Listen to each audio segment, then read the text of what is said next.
Magandang araw po mga kapatid. Si Father Serge Maniba po ulit ito, ng Diocese of San Jose de Antique. Ako pa rin po makakasama nyo ngayong katapusang linggo ng Agosto, ika-21st Sunday of the year. At ang pagninilayan po natin ngayon ay ang kwento galing pa rin po kay San Mateo. Kanyang Gospel, Matthew 16, 13 to 20. Ito naman po ay kwento ng mga apostol na sinama ni Jesus sa isang lugar medyo malayo sa Galilee. Nasa lugar daw sa region ng Caesarea Philippi.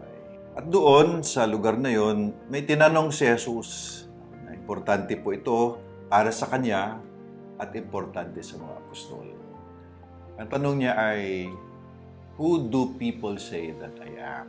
Dinig po namin, ayon po sa kanila, ang pagkakilala nila sa iyo, Panginoon, ay ikaw daw ay si John the Baptist, ikaw si Elijah, o isa sa mga propeta. O sabi ni Jesus, yun ang sabi nila. Pero tumingin siya kay Pedro, sabi niya, ikaw Pedro, ano ba ang pagkakilala mo sa akin? Sino ba ako sa iyo?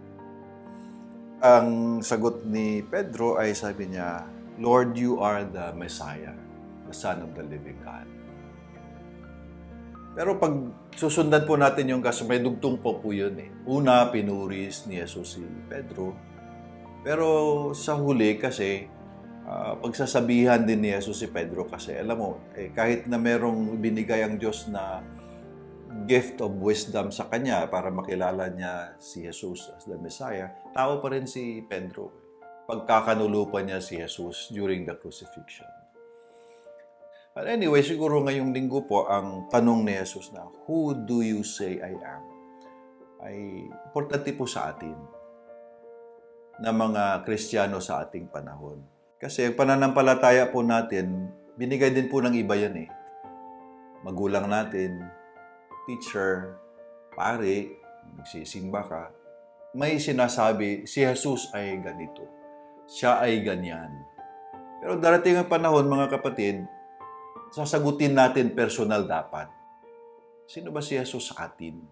Tayo. Ibig sabihin po, ang pananampalataya ay nagiging totoo kung yung tinanggap natin na turo tungkol kay Jesus ay unti-unti nagiging totoo sa atin, nako-confirm, tapos yung naniniwala ka na, hindi lang dahil sabi ng magulang natin, sabi ng simbahan, sabi ng pare, kundi dapat, parang the goal of faith is that it becomes personal and that you are convinced by your heart and by your mind that Christ, that Jesus is truly the Messiah. No, dapat hindi ho pwede na habang tumatanda tayo, ang pananampalataya natin, pananampalataya pa rin ng mga magulang natin.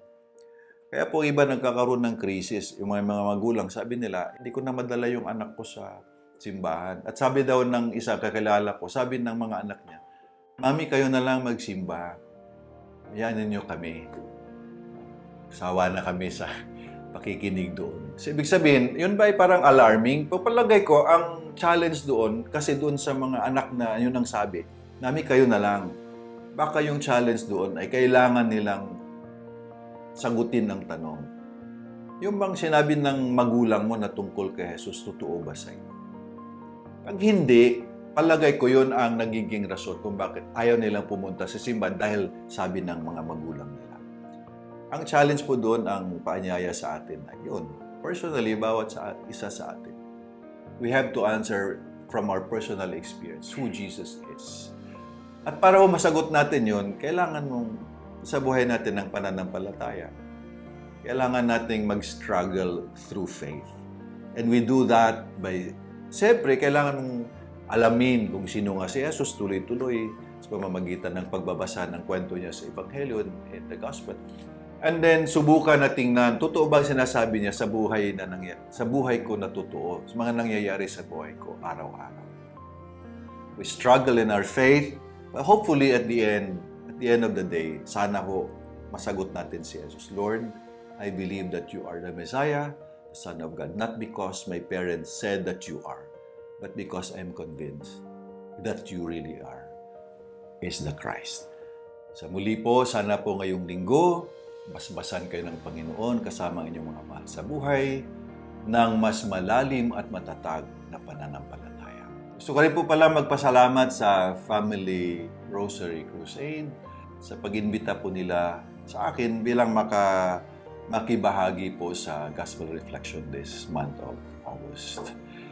Sana ho ay subaybayan ninyo at suportahan ang Family Rosary Crusade at bilin po ni Father Patrick Payton, a family that prays together stays together, and a world that prayer is a world at peace. Maraming salamat po sa